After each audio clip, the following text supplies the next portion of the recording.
Welcome. Good to see everyone here. Before we get started, we want to show you a video of the classrooms that are behind the stage. We won't have time to really show you personally, so we create a video to show the different spaces and what they do, and we hope you enjoy it.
Hi, everyone. My name is Paul Ginberg, and I am proud to be the Associate Head of School of the Weber School. On behalf of our President, Michael Carlin, our Board of Trustees, our Head of School, Rabbi Ed Horowitz, our Principal, Shalana Van Dyke, and our faculty and staff, I am both humbled and excited to welcome all of you to the dedication of the Tzadik Performing Arts Center.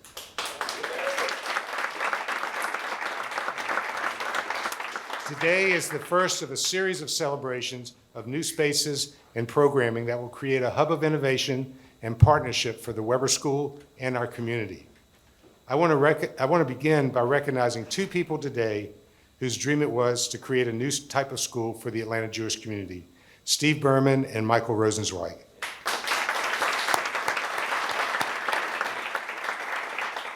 They only had to wait 30 years for the Weber School to become an overnight sensation.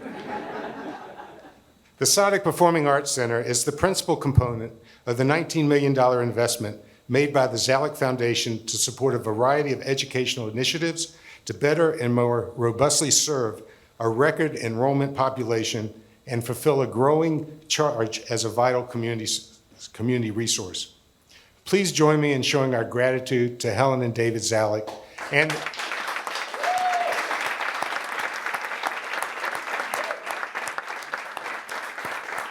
the Zalik Foundation for their vision and commitment to making this Performing Arts Center a reality. Their grant provided a foundational investment in the Excellence Fund Capital Campaign, led by our Vice President of Development, Brian Mann. We're grateful to all of you who made this day possible by participating and helping us achieve a record $44 million to date. We want to recognize two other significant investors to the Weber School. The Marcus Foundation began their support with the help of the purchase of this property in 2003 and have continued with several other mission-critical grants for the last 20 years. And last but not least, and so happy to have you here today, is our founding benefactor, Joe Weber.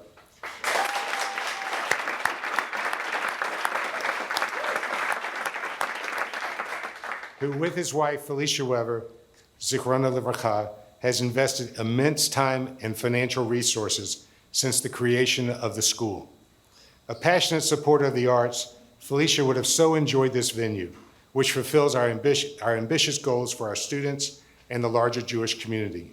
The school, which began with 19 students, has grown to over 300 from over 30 different public, private, and Jewish day schools. And with an alumni numbering over 1,150 graduates, all serving and improving their communities around the world with their commitment to Jewish values, a strong Jewish identity, and a love of Israel and the Jewish people. Thank you again for attending, and let us now begin our dedication and celebration.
Good afternoon.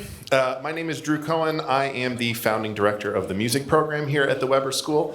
And having spent the better part of the last decade rehearsing in this unfinished basement, one of the people most grateful to not be in an unfinished basement anymore. I'm mostly here to introduce, though, a student who's going to be playing a little Beethoven for y'all. Rafa is a 10th grade transfer who joined us this year, and when he came to Weber, signed up for, was placed in the beginner piano class, which, as you're about to hear, was a really inappropriate place for him to be. He has since, thankfully, been moved into composition and arrangement, where he's had an opportunity to work with some visiting artists who are pushing traditional forms of Jewish music into the future, to perform at community events. And he is in the process of writing some of his own Jewish liturgical compositions. You'll be able to hear more of him this Thursday night at our Hanukkah concert celebration. But for now, Rafa is going to share a little Beethoven with us.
I'm used to being on the other side of the light, not in front of the light. I'm Scott Lederman. Like Drew and Brad, we've spent the last 5 years trying to teach theater technology and design in a basement. So this is really a wonderful experience for us to have this incredible space. What you're about to see is a presentation from two of our lighting experts, Cindy Parker and Noah Berg. Over the next 2.5 hours, 3 hours for those of y'all that are staying for the show, you're going to see the summative of about 125 hours worth of programming for the fixtures above your head. They are incredible, one of a kind. We are very, very lucky to have what we have and have gotten it so quickly. The equipment that we have, if we were to order it now, we wouldn't have until about 2025. So we got in at the right time and are very lucky to have it. And more importantly, we're so very blessed to have students that have learned how to use it so quickly. So with that said, Sydney, come on down, take it away.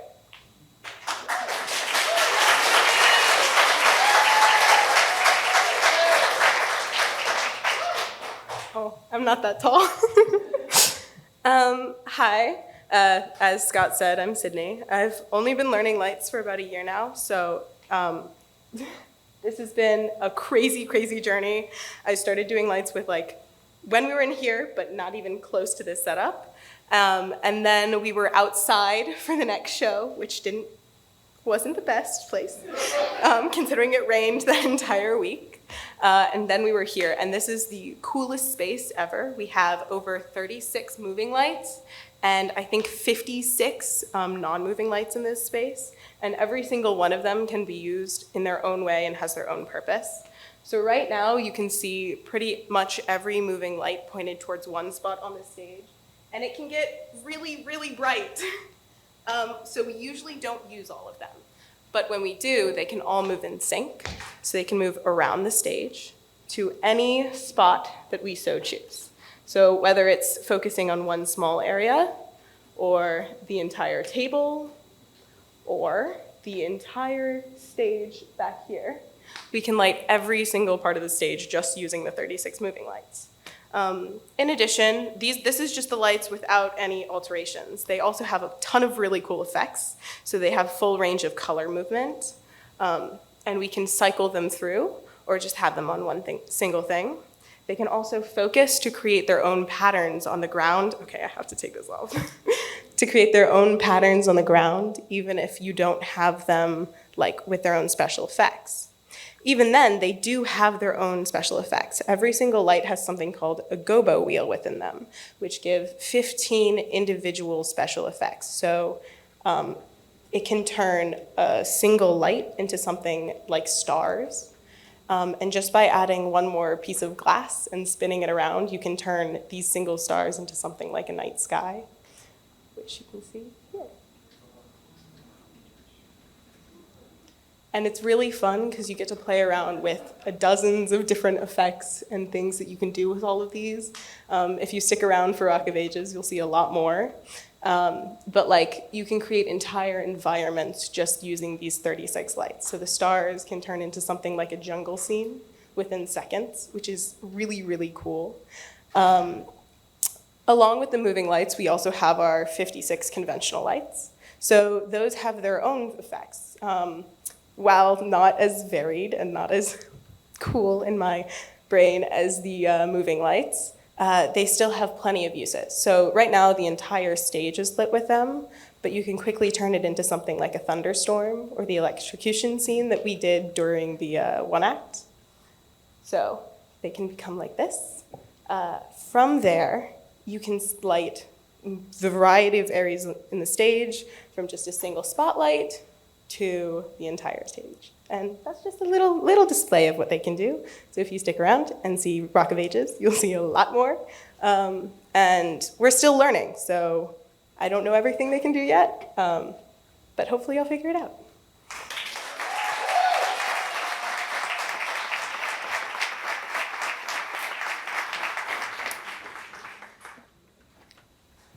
Hello, everyone. My name is Helen Zalik, and it is an honor and a pleasure to be here with you all today, opening this incredible theater. These lights are, in fact, very bright and very powerful, and they are super cool. So I'm gonna step out of the spotlight, actually, just a little. Oh, now I can see all of y'all. Much better.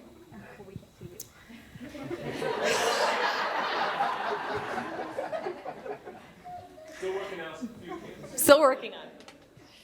I was supposed to be in all 80s attire today, but I was told to ditch this tulle skirt. And so here we are. But we're getting in theme, and I love it. My very first stage experience was in 7th grade.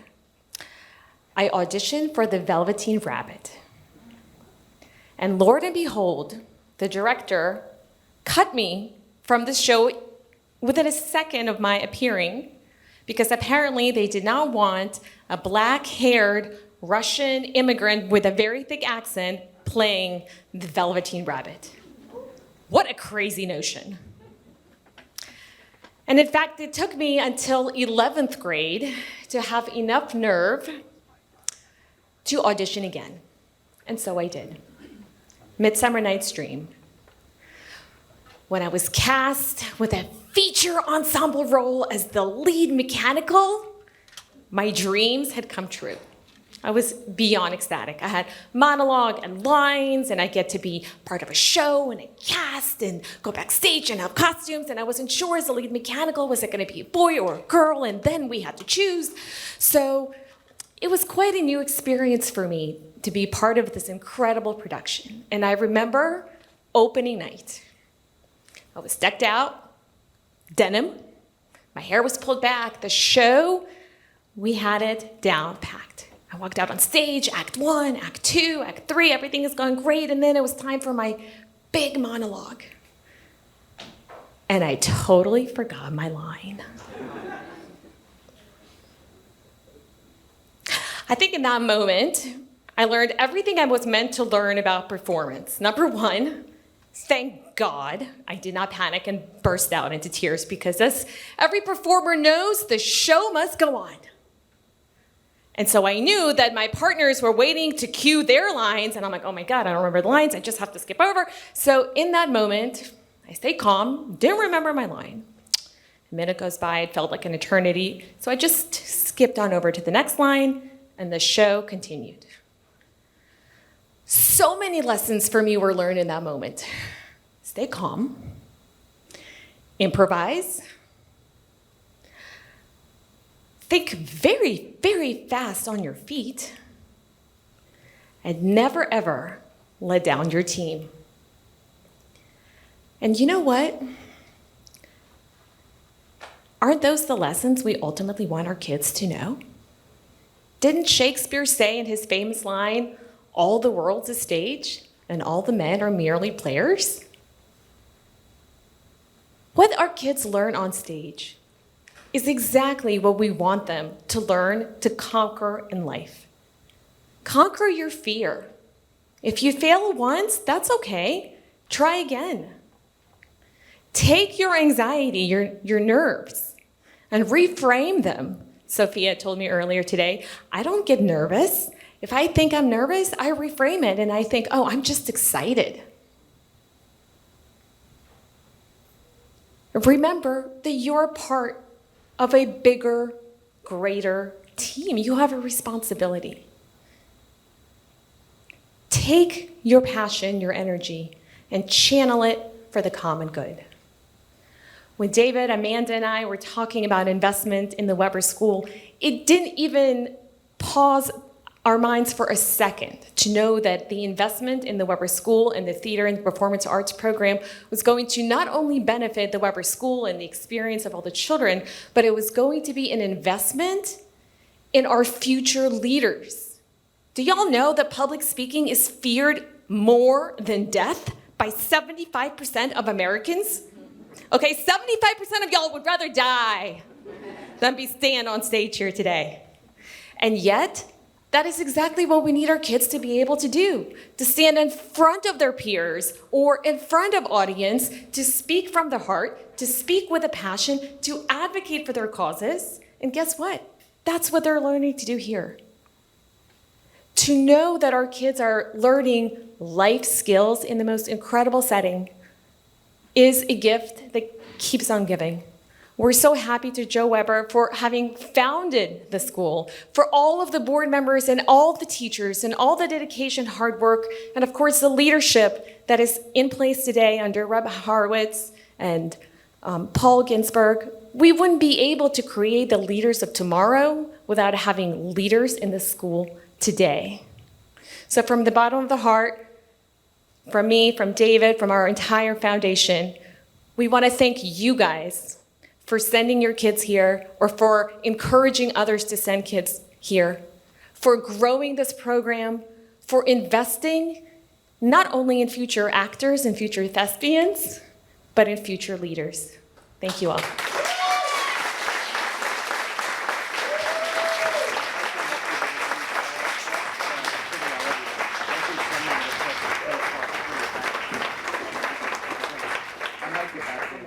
That was beautiful. Hi, everybody. My name is Brad Bass. I'm the theater director here at Weber. How many of you were in this space before this space was this space? Isn't this the most remarkable thing that you've ever seen?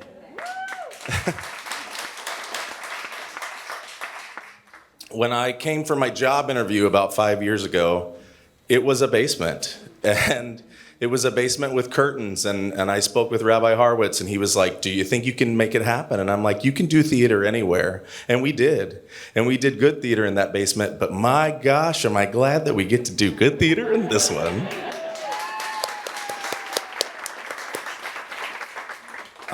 It's been even though we're just opening up this theater, it's been a very eventful fall. We hosted the one-act play competition here, which was very cool. We got to compete. We hope to do things like that again in the future. We had a fall performance of our play, which was called Crafting a Killer. And then we had the second act, which was original work from all the students here at school. They wrote 10-minute plays. They wrote songs. They wrote scenes. It was a really beautiful night seeing all of our students creating things from their own brains in this brand new space. And isn't that what this is about? Being able to come in here and express yourself, no matter what your talent. Just like what Helen said, I'm a firm believer that you can do this for a profession, but theater can teach you how to be a good person. Theater can teach you about inclusivity. Theater can teach you how to stand in front of people and say things when that terrifies you, just like you said. And that's really why we do what we do. So yeah, I'm blessed to be here. I'm excited that all of you are gonna see Rock of Ages, I hope. Are you ready to rock? It's gonna be a really good time. Thank you for being here, and I'll see you at the show. All right. I can adjust this because I am the official sound man today. I'm very honored and proud to be here. My name is Michael Levine. Most of you know me as Mr. Michael. I've probably sang to most of your kids when they were about this high. And I think I've probably taught about half the student body here when they were little, but they just don't remember anymore. But and that includes the Zaliks too. I taught there. I've known their girls since they were this small, sung at their birthday parties. And I started here in August. And I was brought on to be the sound engineer as well as music teacher for this amazing new space, this theater, and also the amazing recording studio that's back through that hallway. And we're about to feature a song we've been working on in our sound engineering class. Very proud to introduce a special student who is a brilliant songwriter, has an amazing voice, and it just so happens she was willing to let us use her as a guinea pig to record a song to teach the elements of recording.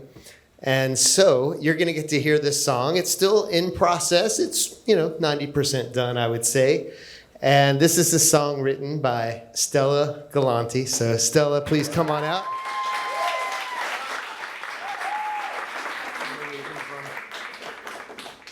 There she is. I'm going to run back there and get ready to press play.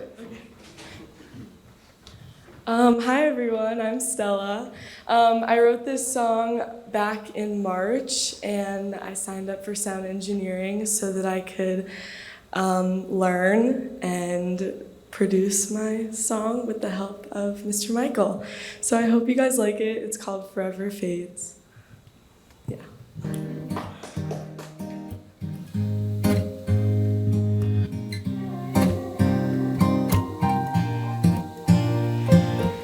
Same old situation as before. I know you're not ready for me, for us, what our future holds. And I have to be okay with that. Sometimes we walk on different paths to home. Guess I wasn't yours. I went through old things that remind me of our past. Guess we weren't meant to last. Our song was on in the karaoke bar. You stole my heart when you sang with that old guitar. And I remember so clearly when I saw you there. You would be mine forever, but I guess forever fades.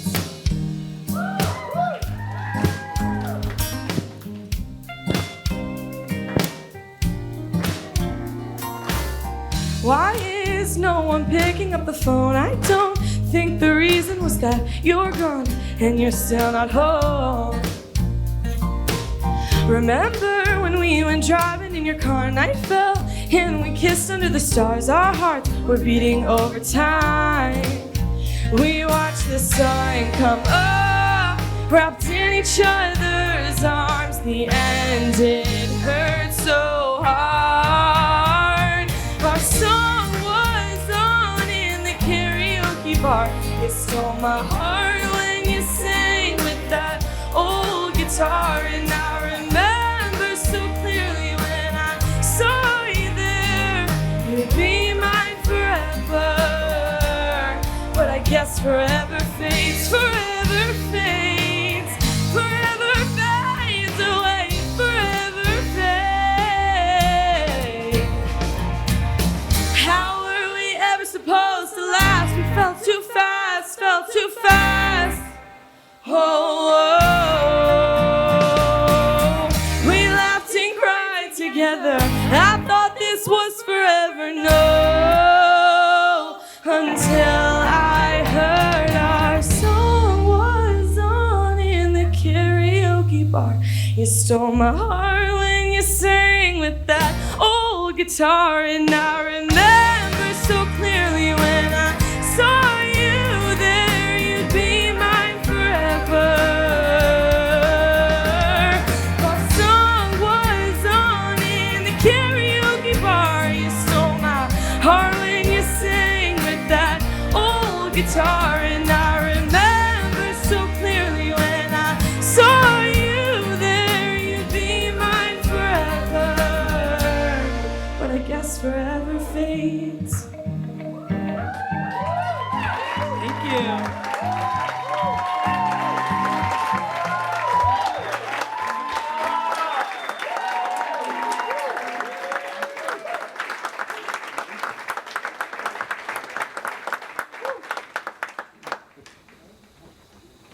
Wow. So I get to come up and be emotional now after, I think I'll be at an appropriate emotion, but I will contain it given that we have still a great afternoon to come. But before entering into our dedication of the space to close out this program, I just want to mention, Helen, that you and whoever it was who was the director of Velveteen Rabbit, you win. All right? I think looking at this today, fair enough? I think it's a fair evaluation. Welcome, everyone. For those of us who haven't met, my name is Ed Horowitz. I'm a rabbi, and I have the honor of being now in my 10th year as head of the Weber School.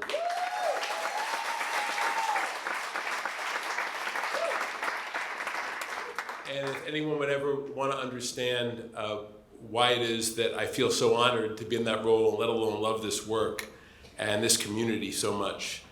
It's a moment like this, which is certainly special and unique, but have these sacred moments every single day, interacting with the talent of our faculty and staff, the leadership that you've met today, and their dedication, their care for our students, and as Helen is suggesting, their understanding that as important it is for the enrichment and the education of our students at the Weber School and beyond today, in this growing record enrollment, it is all the more so realizing this is an investment in the future of the Jewish people. And at a time when we may look at our news feed or turn on the television or wherever it is we may, and I will wake up some mornings inclined to fret when I see that. I walk in a half hour later to the Weber School and see all that is occurring in their educational programming and the brilliance of our faculty and staff and the talent, the dedication, and the commitment of our students, and of the vision and support of our community, that I actually, even on those most difficult moments, will grab hold of a moment like this and realize that our future is incredibly bright, that with all challenges, this is also a moment of incredible opportunity. And so on this day,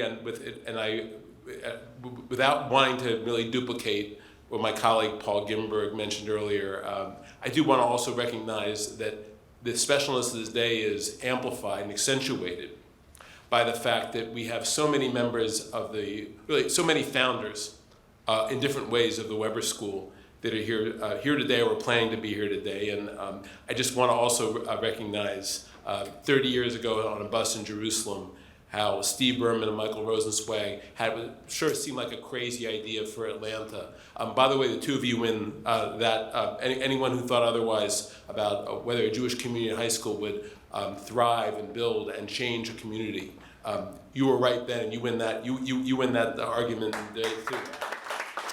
Steve and Michael. I know that they planned, Renee Blumenthal and Rabbi Yoni Kaiser-Blues from the Marcus Foundation were planning on joining us today, and in representation of Bernie and Billy's and the Foundation's ongoing investment, we are deeply grateful from the very start. And I know that Bernie's belief in the mission expressed by our students and faculty every day is incredibly deep and reflected in his care and concern and investment. I want to mention two other people who, among so many others, I think, who came as founding parents, members of our community of concern, but who I so deeply touched to be able to see Ms. Carol Nemo, who you'll be able to say hello to afterwards.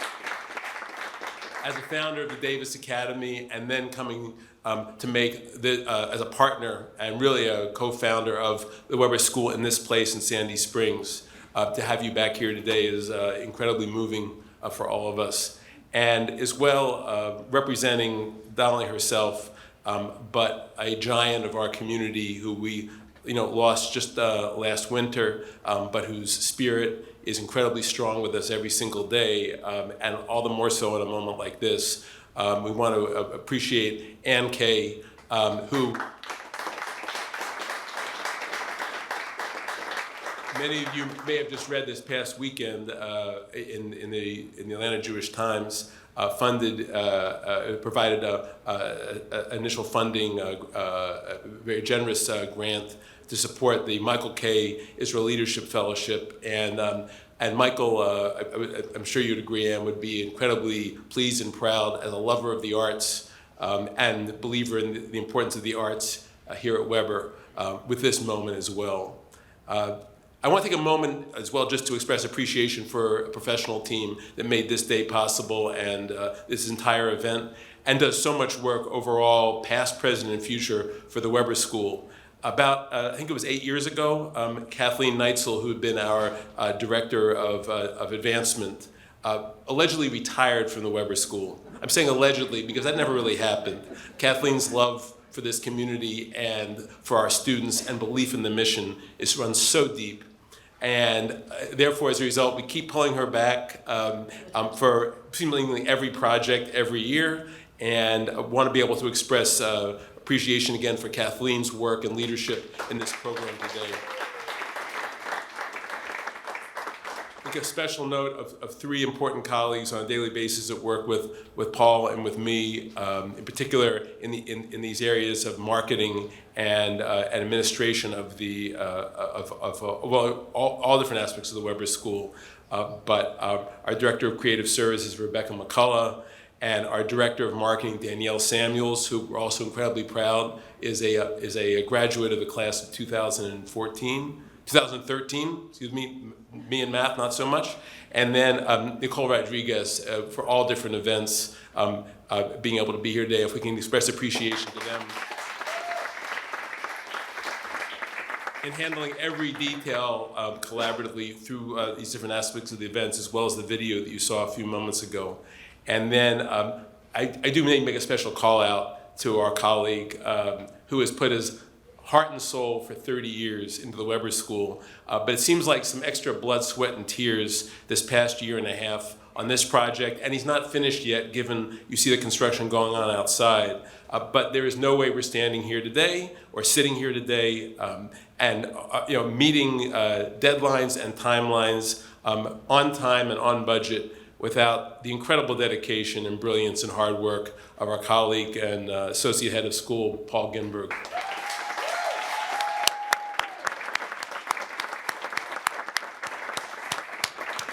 I'll also just express appreciation, as always, because she's here today, but every day, providing the educational direction and guidance and ensuring the mission of our school through teaching and learning, and that's Ms. Shalana Van Dyke, our principal.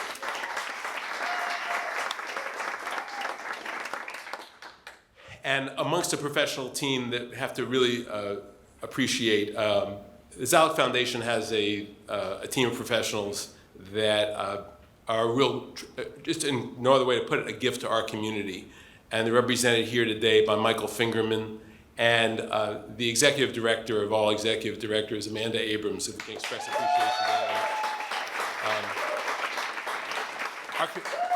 All of us at Weber and our entire community, Michael and Amanda, we're blessed by your professionalism, your commitment to all great causes, and particularly to those within the Jewish community. And I can't imagine a set of professionals to provide ongoing guidance and direction, but essential collaboration that enables projects like these, past, present, and future, to be a success and to elevate Weber in the way that all of you together in the Zalik Foundation has enabled during these past 6 years of working together.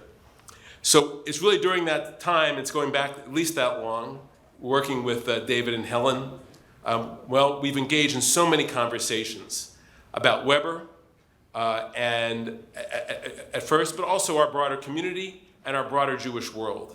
First, we, on an ongoing basis, discuss how do we advance the mission of a 21st century Jewish high school and of one of academic excellence.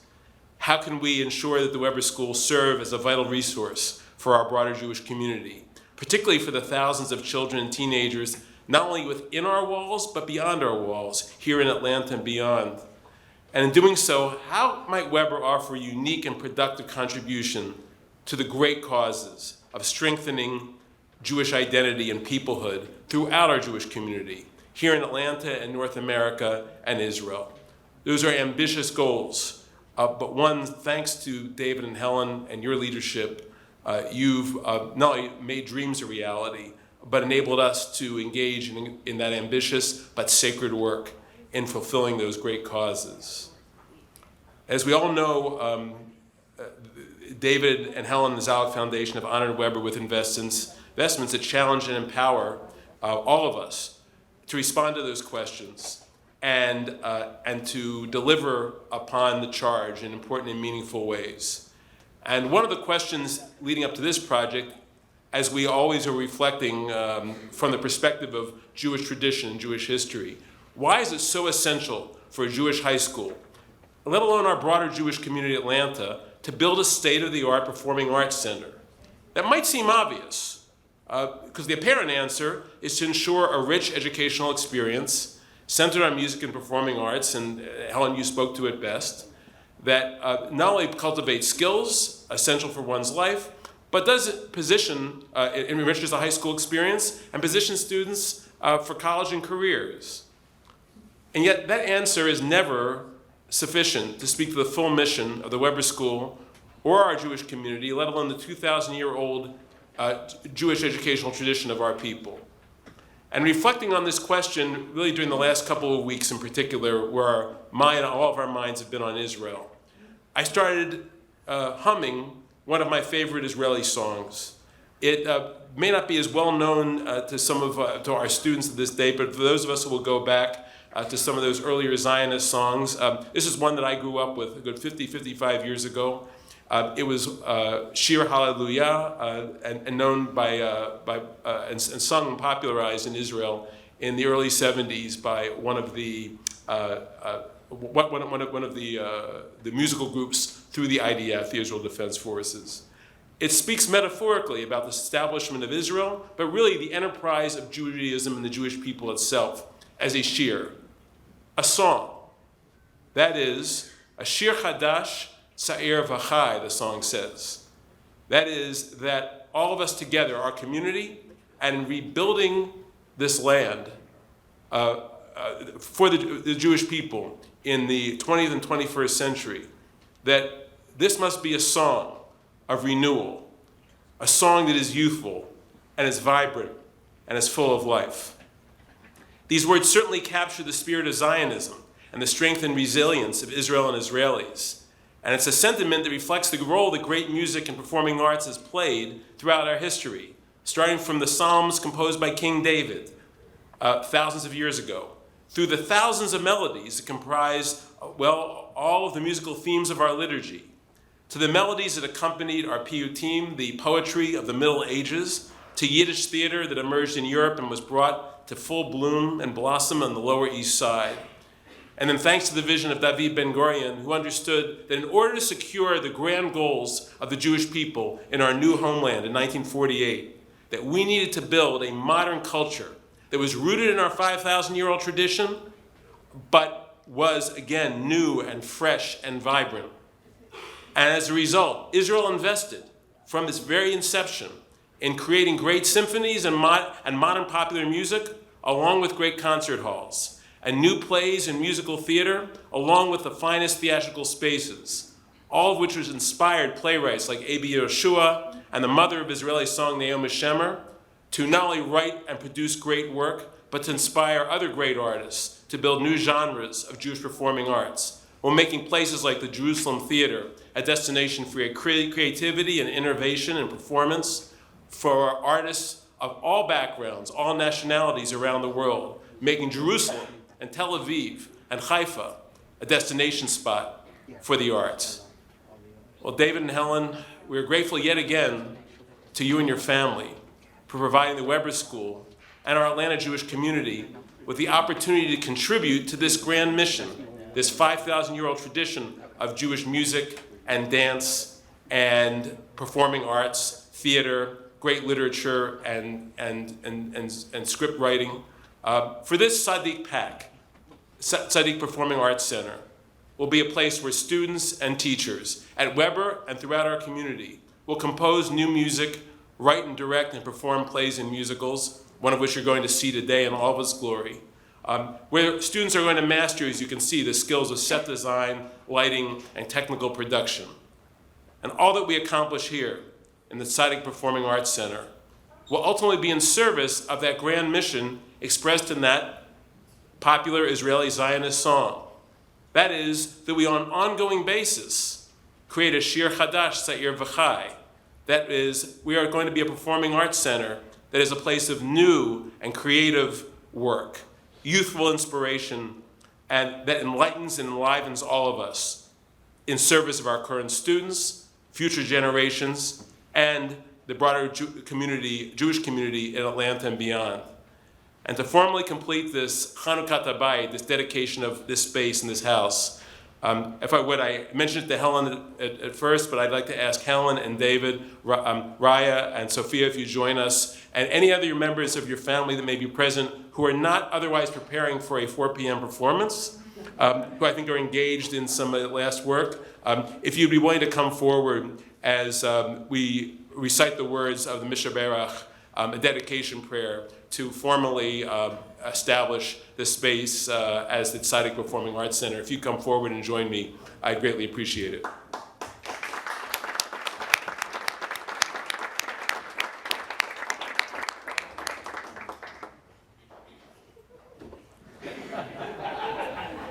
Sorry to get pulled in there too. You come over to the side and join us together. You do not fool anyone, Sophia. You are quite comfortable on stage. Right on. Right on. Mishaberach Avotenu Avraham Yitzchak v'Yaakov Sarif Karachel v'Leah Hu Yivarech et HaTeatron B'Shem Tzadik HaTalmidim v'Hamorim Shalo Im Kol Kihilot HaKodesh Umi Miyachadim Batei Sefer U'L'Shem Chinuch U'L'Shem Umaniyot Umi Sheba'im B'Tocham Lilmod Umi She'oskim B'Tzarkei Tzibur U'Vinyan Eretz Yisrael Be'emunah HaKadosh Baruch Hu Yishalem Scharam V'yishlach bracha v'haslacha b'chol ma'aseh yedehem in kol Yisrael achehem v'nomar Amen. May God, who blessed our forebears, Abraham, Isaac, and Jacob, Sarah, Rebecca, Rachel, and Leah, bless this Tzadik Performing Arts Center, its students and teachers, along with all holy communities, and those who gather in schools for the purpose of education and for the arts. For all who enter into this place to learn, and to those who faithfully invest in the needs of our community here and in Israel. May God reward them and bring blessing and good fortune to all of their endeavors, along with all of those among the people of Israel and our broader community who share this mission. And to that we can say, Amen. If you'd simply recite with me together the blessing for special moments in time. Baruch atah Adonai Eloheinu melech haolam shehecheyanu v'kimanu v'giyanu lazman hazeh. Praised are you, God, who has sustained us and enabled us and enriched us to come to this moment and this season when we all can dedicate this new moment for the arts and education at the Weber School and the Atlanta Jewish community with great appreciation. To all of you for coming today, and for those who are able to stay, we're going to ask now, as soon as we finish with Hatikva, who are here in the audience, to be able to come upstairs for a Sudat Mitzvah, a celebratory reception to honor this moment. And we're going to give some time for our cast and for our crew and our directors to prepare, and then we'll give you a cue when they are ready, those who are able to stay, for our performance of Rock of Ages. And for those, by the way, who would want to be able to hear more music, if you feel like another performance Thursday night, the first night of Hanukkah, come celebrate it with us here. Along with Suf Gadiyot and some candles, will be some fantastic music for our fall concert this coming Thursday night here in this very space.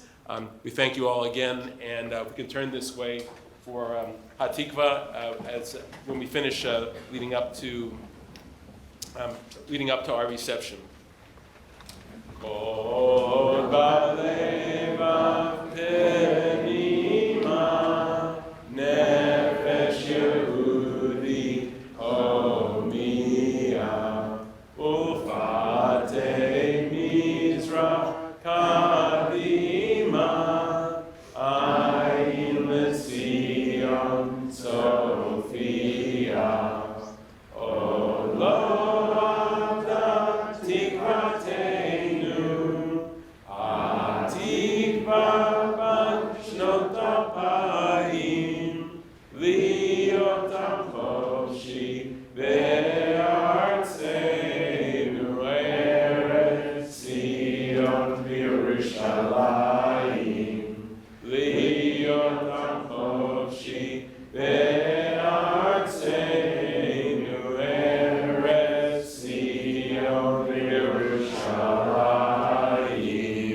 say Mazal Tov, and maybe we can turn on those lights, maybe we can walk out, and if we'll follow out this way, for those who would need an elevator, we have that available, and for those who will use the stairs, and we'll head up to our dining hall.